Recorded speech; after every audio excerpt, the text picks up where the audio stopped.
think we are ready to get started.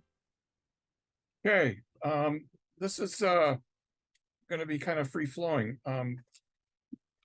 just short of chaos, maybe. What we're hoping is that for those of you who are here to talk about what you've potentially learned, if you've got story ideas that you'd like to flesh out, if you want to perhaps talk about things that you wish you had seen, that maybe you didn't see or hear. But it's really, it's just like a group chat, you might say, for you to perhaps exchange ideas, ask questions about things that maybe you thought you'd like to drill down further. One thing that I will say is that one of the deals with the panelists always is, you might get some follow-up from people, so be open to that. And they all essentially agree to that, so that they can be future sources, because you're getting a whiff, a sniff, a snippet over these 2 days, and these people have a lot of information, a lot of stuff at their fingertips, can point you in certain directions, can help you out. Particularly the journalists. I find that they're very collaborative, generally speaking. So with that, I'd just like to sort of, either raise your hand or clear your throat or press the button, whatever it takes. And, we're here.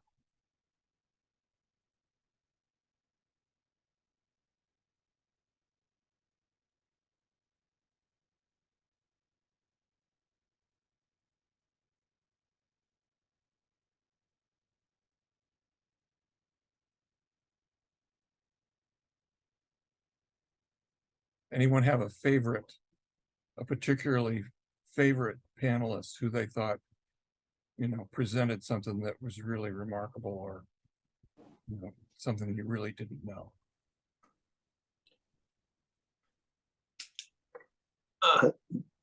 This is going to be a very basic question. Are we going to get contact information on all these from all these folks?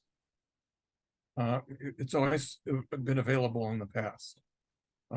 A lot of them, and just, if you want to email me, or email, the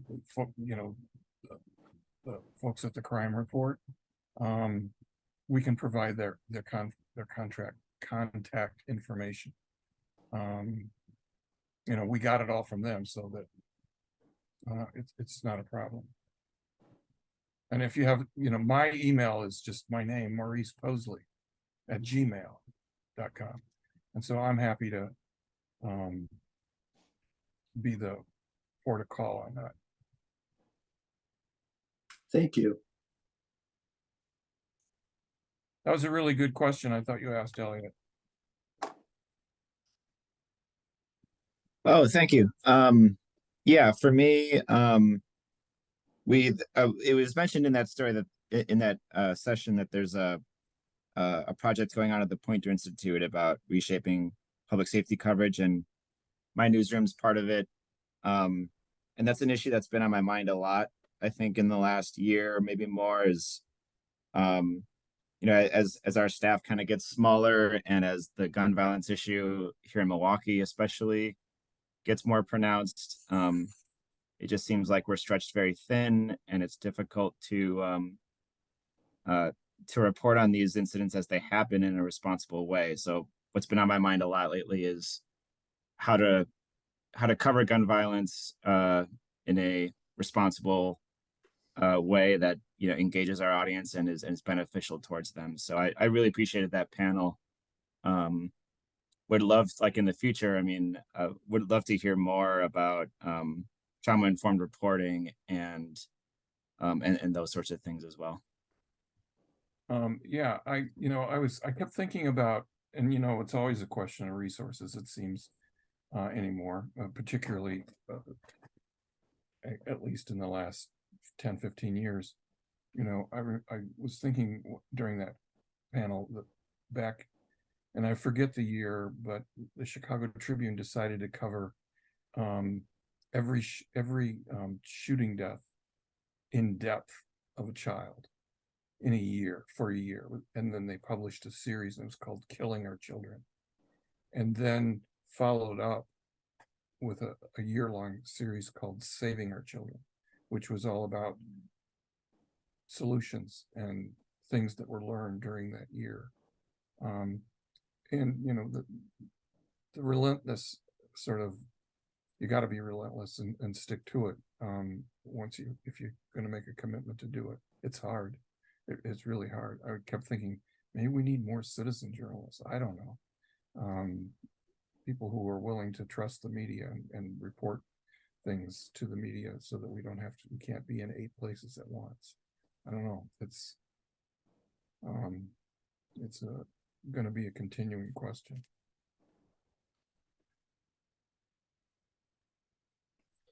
For people who just arrived, this is open call. So questions, comments, reactions, you're invited. I'll note, if you would like to provide feedback or if you have a question, please raise your hand so that we can promote you to panelists, and that'll give us the capability of allowing you to turn your camera and your mic on. Thank you.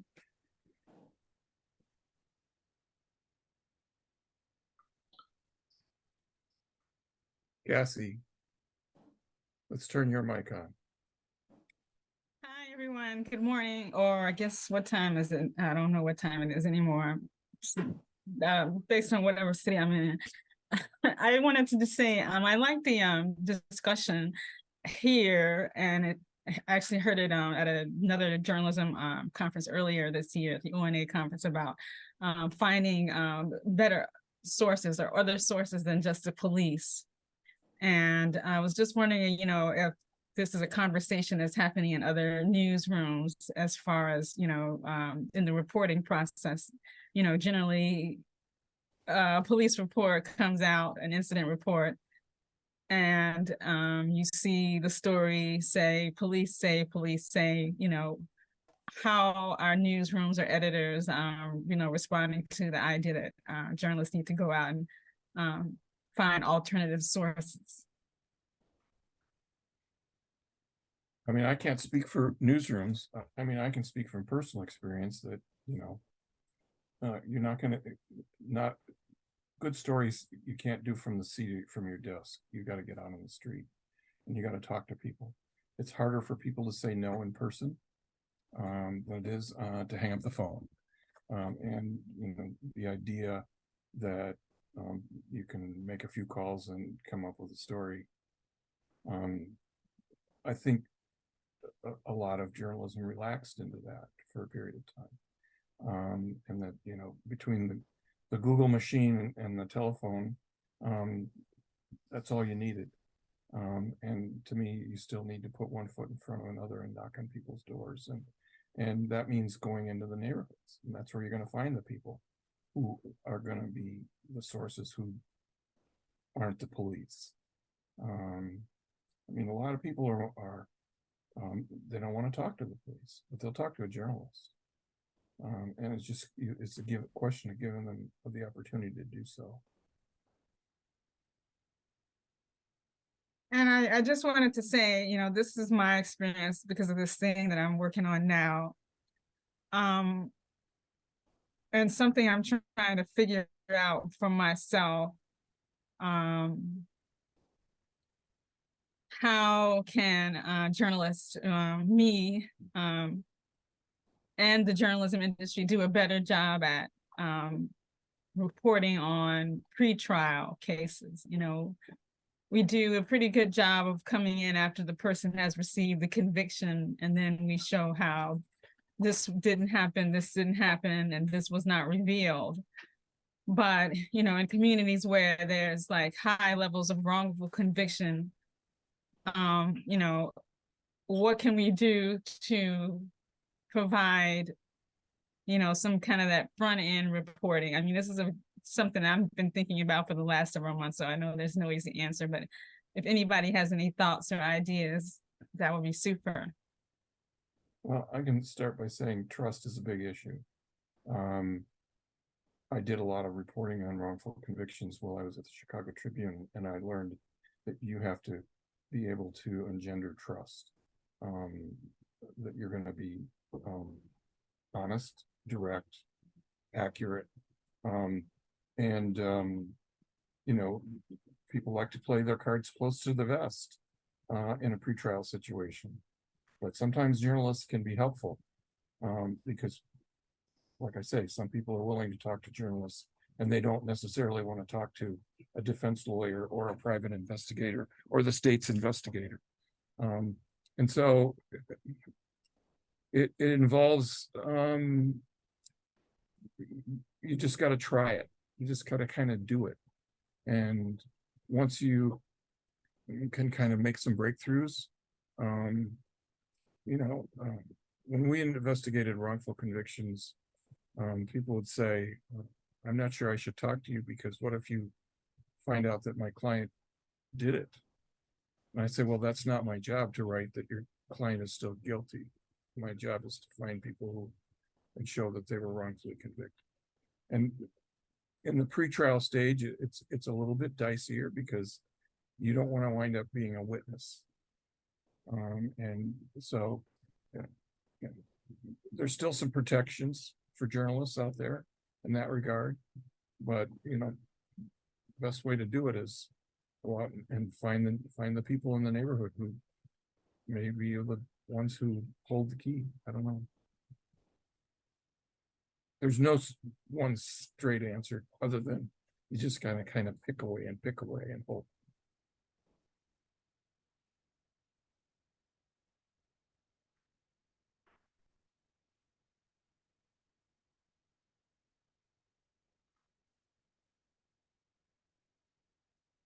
Stephanie.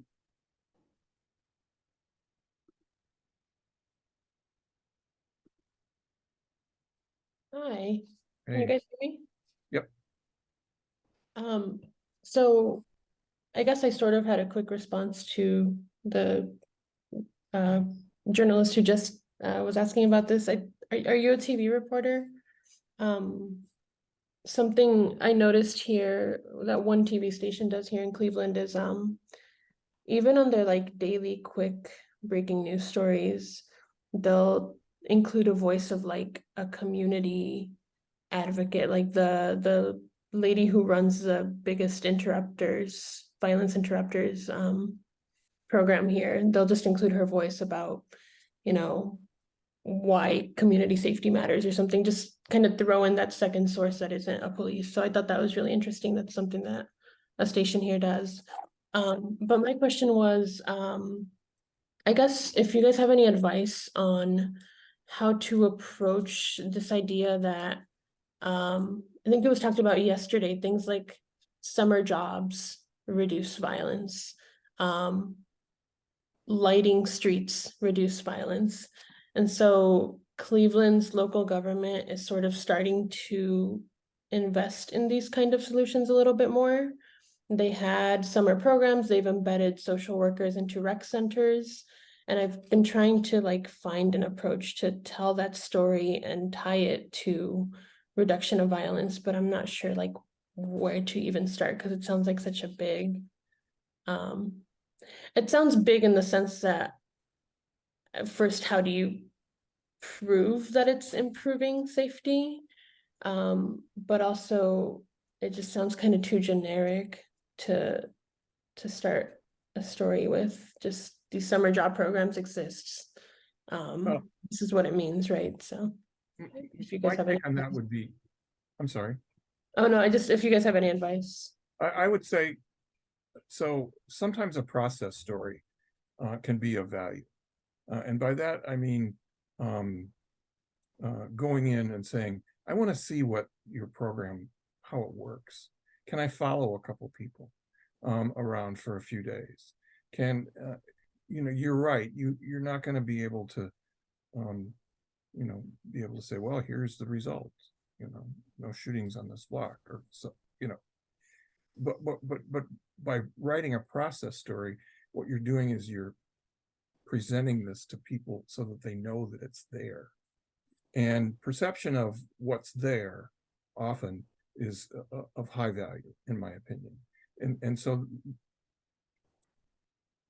I hate to use the word embed, but I mean, the idea of, I've used this in the past as a technique to say, I want to understand how your program is working. Can I just follow some people around and be a fly on the wall? You know, I don't have to, people have to, you don't have to hide your identity or what you're doing.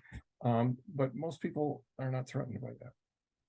And just you'll collect ideas and anecdotes, so that if you want to then go back and pitch a story, you've got, you know, as Jason said, you've got fuel, and you've got that, at least the anecdotal stuff that say, this can weave a nice little tapestry here about, and here's the intended goal, you know, the intended goal to reduce, you know, violence.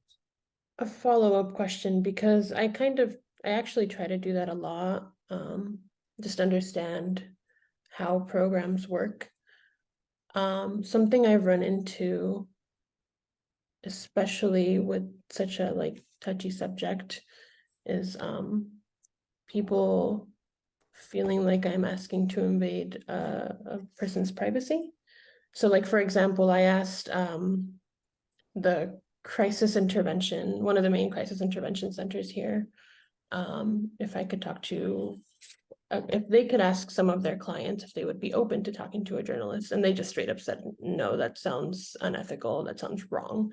So how, especially with like the mental health support type stuff, how do we even, how do we approach accessing something that has to do with, you know, privacy issues? It's very difficult. I mean, it just is, because you're talking about some really sensitive stuff, especially when you're talking about mental health issues. And I guess I would want to flesh out why do you want to talk to these people? What would be the goal? What is it that you want to present that you feel would be of some value? And that would be not just that you want to talk to them, but give them a reason for those, some good reasons for why it would be of value to the intervention center, as well as perhaps some clients to talk to you. And, you know, that's a tough one, because everybody can say no, and that's fine. And I would never question that. But if you can present a reason for why it would be of value, that would be, I think, a great first step in instead of just saying, I really want to talk to some people, to be able to flesh out the story. I think you gotta psych them out a little bit, if that's the right term, but and be open about it, not be devious. Just go in and say, look, this is why I think this is of value. You know, you're performing a great public service here, or a great service to help people in need. And I can't just say, because you said so. I want to be able to, and be willing to, with editor approval, either change names, use pseudonyms. People do it all the time in sensitive situations like that, as long as you're upfront about it. So that would be my 2 cents. I don't know if anybody else has any ideas. We've got a whole bunch of journalists in here. Maurice, I'm clearly no journalist, but I did want to chime in on Stephanie's first question, if I can. So, hi folks. My name is Erica Bond. I'm the VP of Justice Initiatives at John Jay. I have no journalism expertise to offer, but I do have some background on the relevant research and policy areas that I think you're covering when you're talking about gun violence. And Stephanie, I thought you asked this very good question about how do I cover things that feel a little abstract, and where there isn't necessarily local evidence around their efficacy is what I heard you say. And one thing I just would like to point out is that for a lot of the things that you are talking about in terms of street lighting and environmental design and neighborhood design, there is evidence, and youth employment programs, there is evidence that those make a significant difference when it comes to public safety.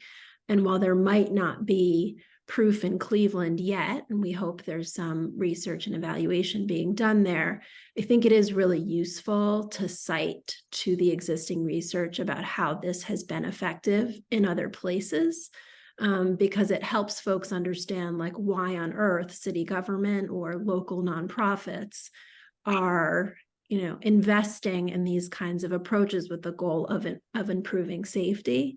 And one thing I can two things actually I can point you to in particular. At John Jay, we have a research and evaluation center that put out a study, and I'll put it in the chat.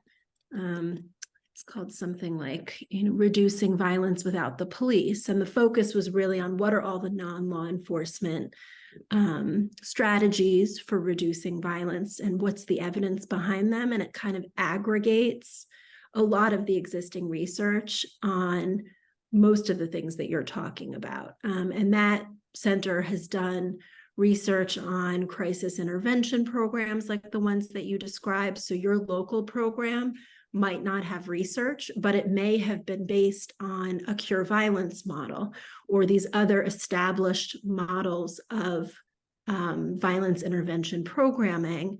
And there is research that you can then kind of talk about as part of your reporting. So I put that in the chat, and that's one. I think Rebecca put it in as well. So that's one source of information for you. The other is that we hosted at John Jay something called the Safe and Just Communities Summit back in May, and all of the recordings are available online. And there was a panel that was specifically focused on environmental design. So that might be another place that you can look for data, research, and also potentially sources that you could utilize. Again, not necessarily local, but I think that will help to bolster the story so that between the storytelling you can do by talking to local sources and getting a better sense of what's being implemented locally, and some of these sources, that you have a kind of a more robust kind of evidence-based piece that you can present. So I just wanted to flag that, since it seemed like it might be useful here. Oh, yeah. Definitely.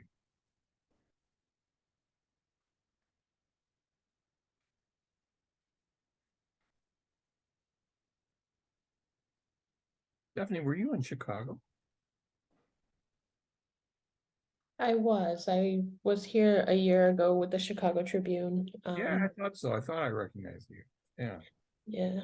A lot of what they were talking about in the last panel about the harmful breaking news coverage was why I decided to come to a nonprofit community, non-daily newsroom. So that was a really interesting conversation they had. I'm trying to remember the name of the woman who's the interrupter in Cleveland. I think we had her on a panel on gun violence a couple years ago. Maisha Watkins? Yeah, she's the one that gets quoted in one of the TV stations a lot, and it's just kind of a good alternate source to have. She's good at what she does. Yeah. The other thing I would flag is that I don't know if Cleveland has one, but increasingly cities are creating offices of gun violence prevention within their local governments. And the purpose for a lot of those offices is really to coordinate government investment and responses. So if you have one of those, developing a relationship with whomever the director is of that office could be useful, because you can then kind of write about what they're working on, but also they're providing funding often to the local nonprofits that are doing intervention and prevention work. And maybe through that office, I'm pretty sure Cleveland has one. And a lot of them are relatively new. And they're not necessarily all resourced the way that they can and should be. But I think it is also potentially an interesting in with some of the local nonprofits that are doing this work, And it's also just another facet of this work that that I think deserves some coverage, because it's really local government's effort to try to coordinate kind of the non-enforcement components of addressing gun violence. Yeah, I thought what the Omaha police chief said, we're not going to arrest our way out of this, was really spot on. Because, you've seen, I spent 25 years in Chicago at the Tribune, and literally tens of thousands of gun arrests are made, and it doesn't make any difference. It just doesn't. It just criminalizes a whole bunch of people, gives them backgrounds. We talked about the highest incarceration. The DA from Corpus Christi, wherever it's from, talked about that. But anyway.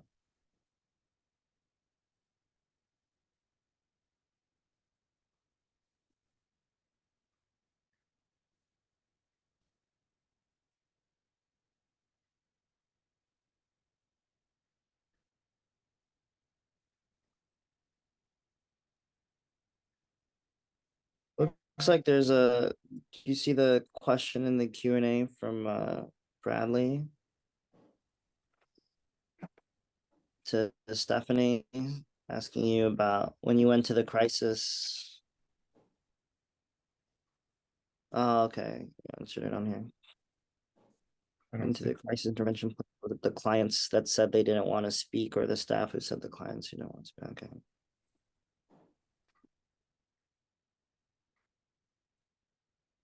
And so, I don't know, for one thing that, like, is hard for my brain, right, as a journalist to not go to when hearing conversations about, like sourcing and like how to source better, is like, what are the type of sources that also, well, not, I mean, right, I feel like the perspective we heard a lot in the last 2 days is like, what are the type of sources that tell a fuller story and tell like a story that does, like, right, the people that were like reporting on justice. And then the other part that I feel like that we also think about is, what are the sources that readers also want to hear from, right? One thing that was said yesterday that I thought was interesting, or maybe it was today, about like how, and right, academics will say this, is like the thing that journalists can do that academics, is harder to do, is like tell a story in a way that people want to read it. And for me, especially doing like criminal justice reporting, I feel like that, right, becomes harder and harder if you're trying to, especially if you're trying to like write for like a younger audience. I don't know if anybody has been coming into questions like that on recent reporting on the criminal justice system, but I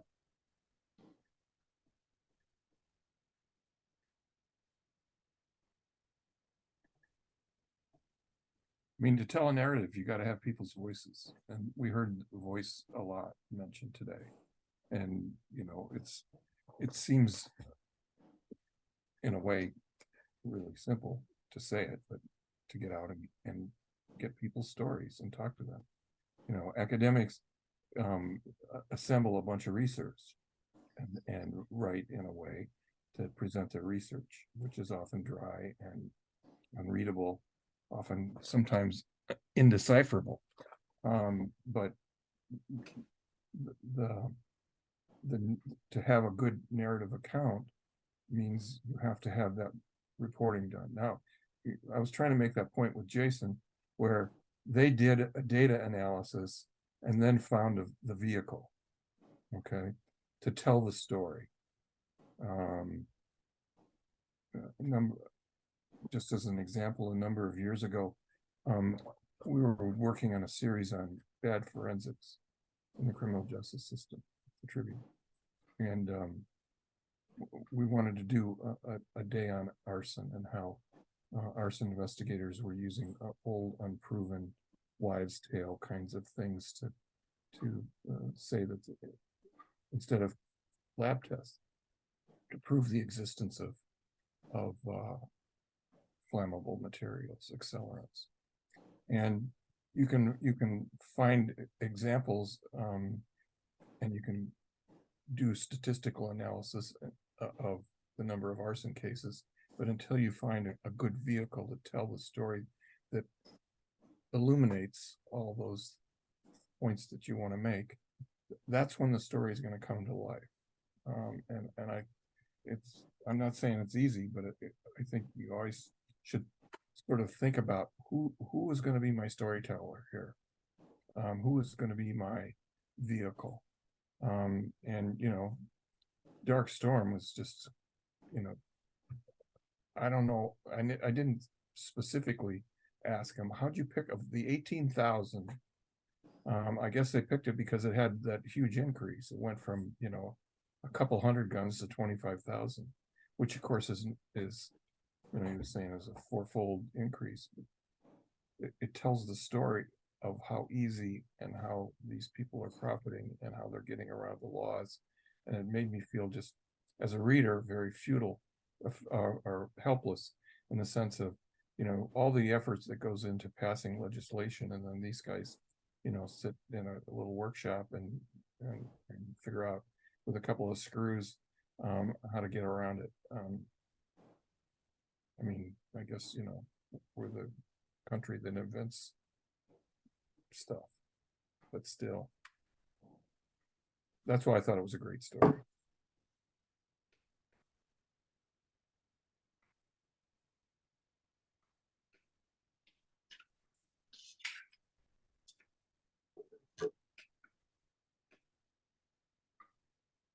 And have you come away with a story idea that you really want to pursue? We're in a cone of silence here. Nobody can.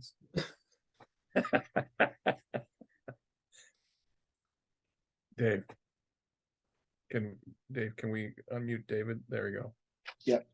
Yeah. Hi everyone. My name is David Dudley, a freelance reporter, currently based in Cheyenne, Wyoming. So the lawmaker who, after becoming a victim of gun violence, is now in a wheelchair. She made this. It sounded like just a very passing thing. She said, "Well, there's a story to be told around guns and dementia. What about the people? What about the older folks who are holed up in their homes with dementia and they've got guns?" And yeah, just putting those two things together for me, I've been thinking about those two things separately, but I had not thought about them together. And in Wyoming, we have a very high suicide rate. It's been the top in the nation, and I think this year we might fall to second or third. But I'm really genuinely curious now. Is this something that's factoring into that? Because also, guns are prevalent here. Right. I had never thought of that either, and I thought that was a really remarkable thing. When she said that, you've got this. We have an aging population, and all the guns that are out there. It just seems like something that would be natural to look at. I really do.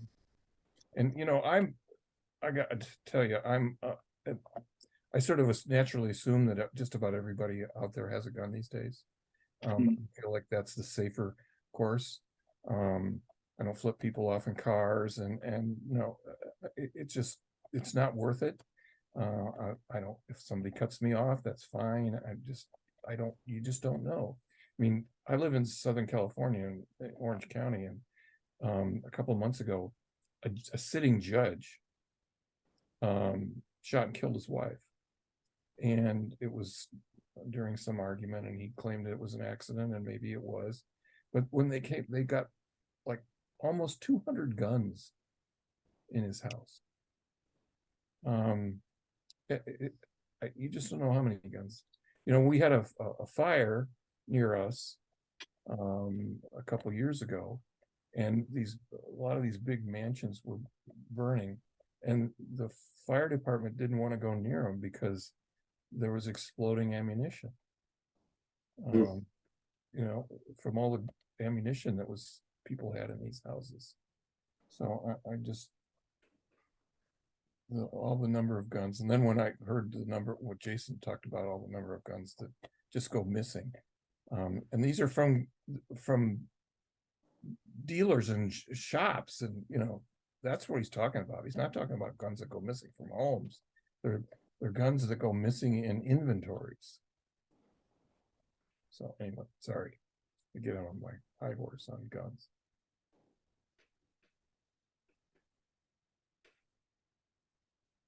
No, I think that's a really interesting potential.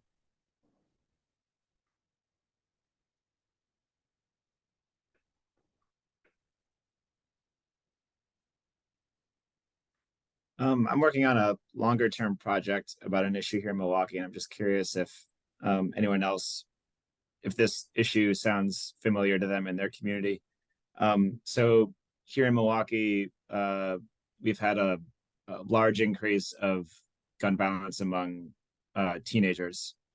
And from what the police says about it is they're very specific. They don't describe them as gangs. They're very specific, and they call them social cliques. And what happens is, you know, like a friend of theirs maybe is killed, and so they form a group around, like, in honor of that person. And what the groups do is they kind of steal cars, they joyride, and they also carry guns, and then they name themselves. And so on social media, they get involved in disputes, and they disrespect each other, and then those social media disputes lead to real world violence, and then there's a back and forth. And so they're different from gangs because they don't have a criminal enterprise, and they don't wear colors, and they're not territorial. It's just all social connections, and it seems like a lot of the violence is fueled by social media. There was a story in the Atlantic that's a month or two ago about how social media has been fueling gun violence among young people, but I was wondering if the social clique aspect, if that sounds familiar to anyone anywhere else, or if anyone's just I don't know, aware about how social media is impacting gun violence in their community. Maurice, can I chime in? Oh yeah. I sort of view my role here as providing additional source material, but one, I would just say I have heard about this challenge around kind of like what defines a gang versus what in New York they've been calling sets. So there's definitely, I think, there's a dynamic where there's like groups of kids who aren't necessarily, like to your point, organized around a particular enterprise, but maybe are getting into trouble and are involved in retaliatory violence. There is a book by I think he's a sociologist at Princeton called The Digital Street, and I'll put it in the chat.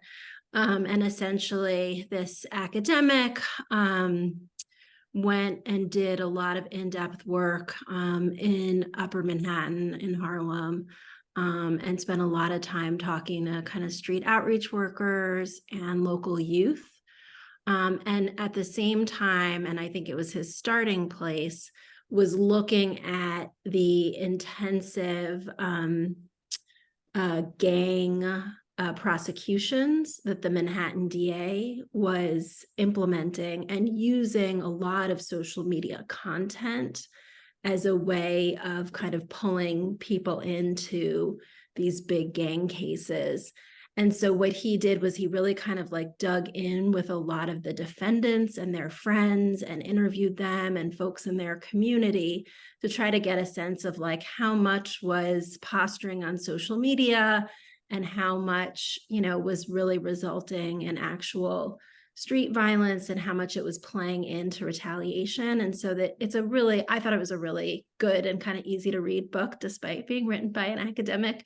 But he spent a lot of time, I think, thinking about some of these issues, and also I think calling out some of the challenges with some of these big gang cases where there were young people that were getting kind of pulled in by virtue of their presence in photos. online who were not necessarily committing acts of violence. So I thought it was really interesting and just like a nice kind of comprehensive look at some of these challenges. So I'll throw that in the chat for you if it's helpful. Thanks. Yeah, that sounds like it'll be a really great resource. Thank you.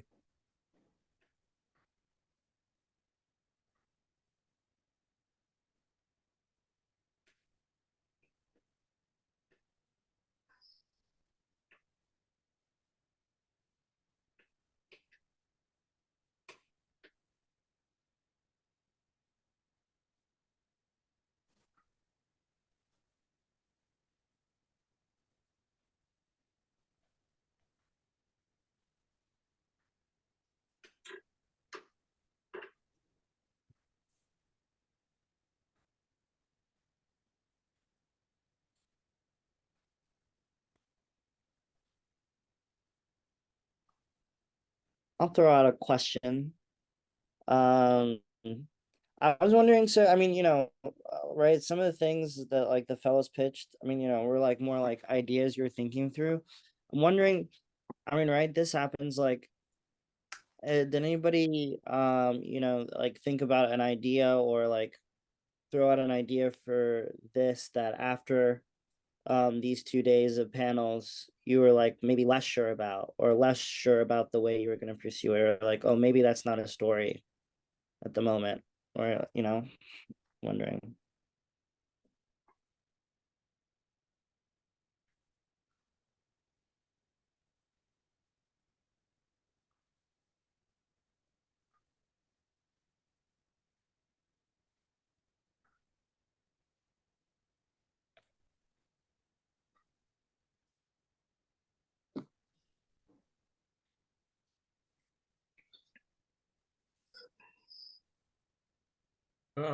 Chandra. Hi, Maurice. Hi, everyone. I've done a number of these fellowships and these 2-day seminars on a number of different topics, some of them just on, kind of the criminal legal system in general and what was happening at the time. Some of them were very subject specific, like solitary confinement and fines and fees. And I have to say, this was the most disheartening for me, this one. To hear, I'm completely at a loss for how to even approach really a story, but also this problem of gun violence in this country. I see everyone coming up with these, where can we find a solution if we keep pulling back these layers of the onion, and maybe over here in this city what they're doing is working, and if we research it and report on it enough, then we can get an answer and this could be replicated or something. I see a very much a solutions oriented focus on the reporting, which I think is great, because solutions journalism I think is pretty necessary, and it's I think only getting some traction now. But on the other hand, I also don't know what, of course, it's always worth it to tell a story and tell the truth about something. But I also wonder how many stories would it have to take to get some type of real policy change on this? We are talking about people dying like at numbers that I don't think that we really quite understand, and that there is no real movement, especially at the national level, but in red states where there would be any type of policy change. So I would never say that reporting on something is futile. Like I said, it's to tell a story or to tell someone's story, or even explore why a program worked or didn't work is worthy in itself. But I am very, very sad at the end of this 2-day convening, because I don't see where we can go from here. That's just how I feel. Well, if I can respond, I get it. I get what you're saying. I mean, I had my own personal experience with a dear friend of mine who was murdered, and that was in 1983. So this has been an issue for me for a long, long time. But I think I feel optimistic that we're moving maybe towards a critical mass. I don't know. The political climate is such in this country that it makes me a little bit discouraged as well. If you had asked me if Illinois was ever going to outlaw the death penalty when I was there, writing stories about it in the early 2000s, I would have said no, but it happened.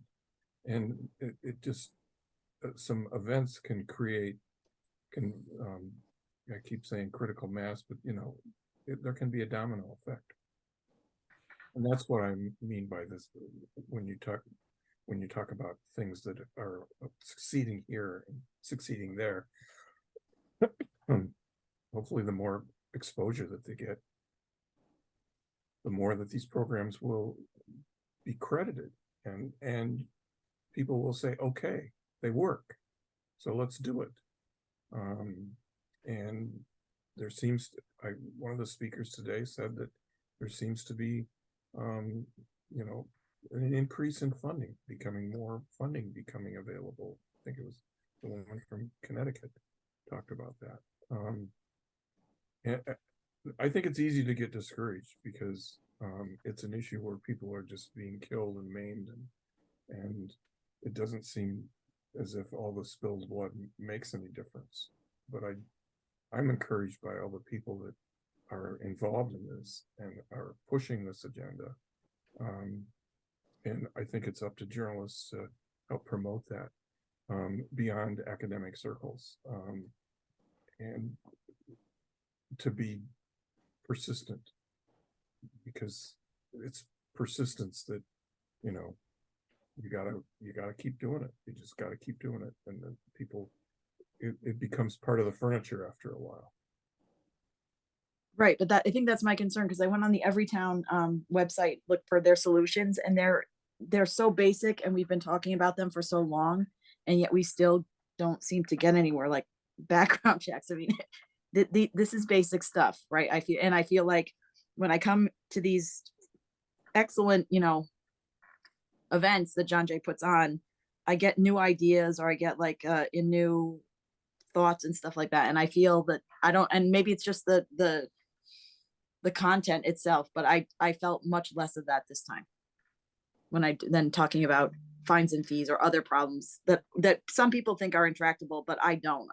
I'm coming away with a very big feeling that I wouldn't even know. I know I have a story idea of something I want to work on, but I also don't know, you know, I'll do it. It's about the solution. It's a solution story about California's gun laws, but I also don't like, I mean, it just seems like it's not going to matter. That's what I guess I should say. I wish I could cheer you up. I know, I wish it could too. But that's, I just wanted to say that, and it has nothing to do with the quality of the program. It's just for me to learn that people are trying is definitely heartening, but this is such a huge problem, and there's so many solutions that have been tried, and we still don't, at least in my opinion, don't seem to get anywhere measurable. Don't give up, Chandra. All right. Hello? Yeah. Maybe I can offer a little bit of optimism there. Right after Uvalde, I wrote an op-ed on gun reform, and I wanted it in the Texas paper. And so I moved it to the Houston Chronicle. After it ran in the Chronicle and rights reverted to me, because I'm a freelance,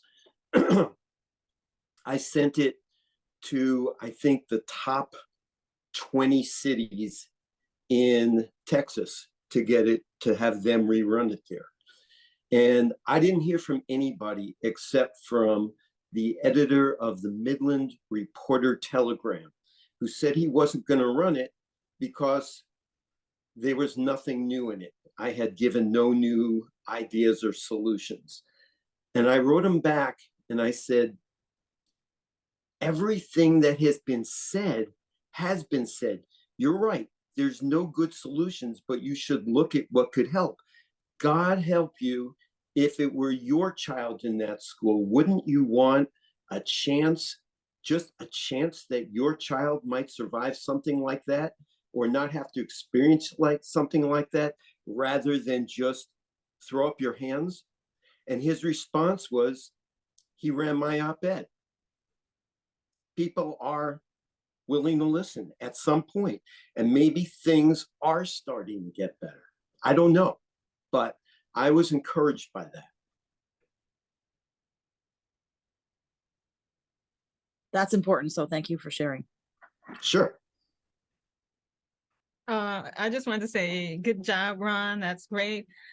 And during this conversation, one of the things that was sort of interesting and maybe a little bit encouraging to me is the acknowledgement from DA in Georgia, DA Boston, who says that she knows that, you know, because of the laws in her state, I think it was, no, it was, her name is DA Boston, but she's in Georgia. Sorry.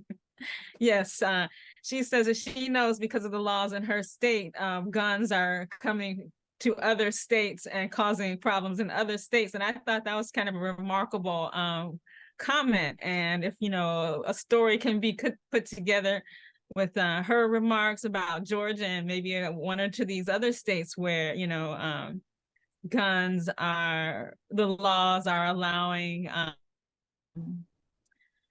easy sale and purchase of firearms, and they're being used in other states or traveling to other states, it can, I guess the stories have to keep coming because there's always new policymakers, new lawmakers who have experienced these tragedies, you know, and are, you know, putting together bills. I mean, I kind of look at it from the policy perspective, you know, based on the geography where I am.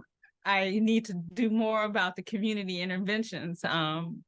You know, just an aside, I was walking through a neighborhood where it was all dark and everything, and I was feeling unsafe. But from the policy perspective, I think that they need journalism to keep these ideas, you know, to the forefront of people, the powers that be, the policymakers, the advocates at the grassroots level. So I just feel like, you know, some of the ideas that were expressed and during the conversations need to make their way on to, you know, our news papers, newsletters, editorials, and you know, we just can't stop. I don't think, even though we do see these news stories every day about, you know, somebody who was untimely passing because of you know, a firearm shooting. So that's all I got for now. Thanks. What do we got? A couple minutes? Am I right? Yeah, and I think Dylan Smith has his hand up, although I don't see him on my screen. And so I'm not sure if we can call on him, or it may be that he needs to be upgraded, but I want to make sure if there he is. Can you hear me now? Yeah. Yes. Okay. I had myself very much muted. I don't have a specific story idea developing from this. I am also having a very disillusioned day. We have the 1-year anniversary of the murder of a University of Arizona professor on campus today, incidentally. And, you know, that's weighing on me, talking with some of those folks, again, that kind of thing. You know, it's somber, sobering, infuriating.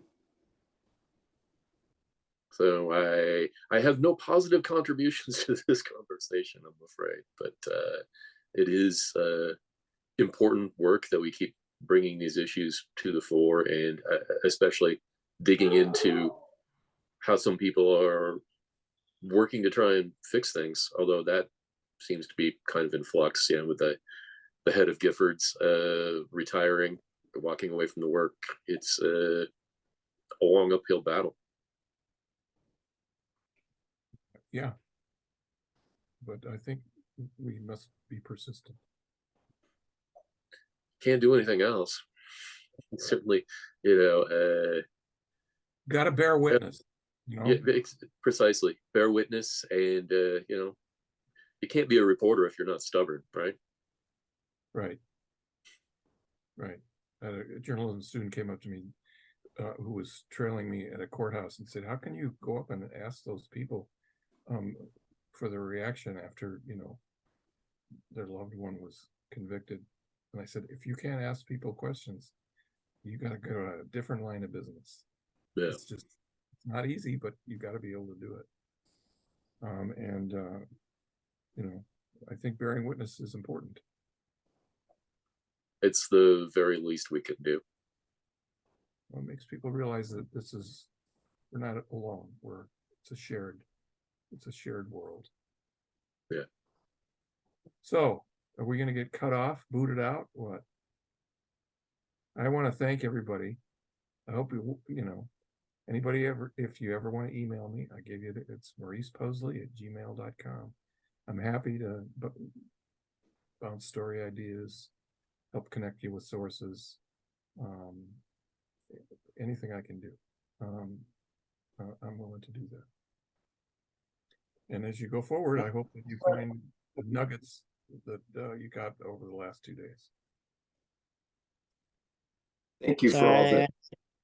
Thank I you. just wanted to say, I think most of you have my, and so let us know, at the crime report, if we can help. I think the crime report has in the past, if you, your work gets published, that spun off of this, often they'll repurpose them on the website. Is that true, Zoltan? Zoltan? Yes. Okay. Yeah, we should still do things like that. Yeah. All right.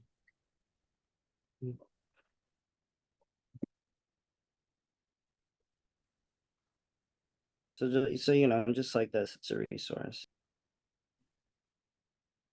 Okay. So I'll just close this out and say thank you on behalf of John Jay, the institution broadly. We were just really appreciative of all of the fellows and the journalists that attended this convening. We do, as some of you know, lots of events, both focused on journalists and also on academics and the broader public around themes of justice and safety. So we hope you'll come back and join us for other programming as well. And to the extent that there are resources at the college that we can help you with, we're always happy to. We have a lot of centers here, and I've mentioned a few, and we had the executive director of the Institute for Innovation and Prosecution. So if you're thinking about stories about prosecutors, we have a center, and in fact, the current head of it used to do communications for the San Francisco DA, and so is very much interested in thinking about how to share information with the press, and also can help you think about which DAs are maybe doing interesting things in the space. We have our research and evaluation center that I mentioned.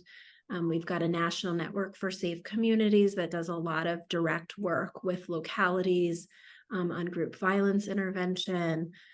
So we have a lot of work that's happening here that can potentially be helpful for you as you think about how to communicate with the public on these issues and how to bring data and research to bear in doing that. So just appreciate all the work that you do. It's not easy, and that you took the time to be with us for a couple of days.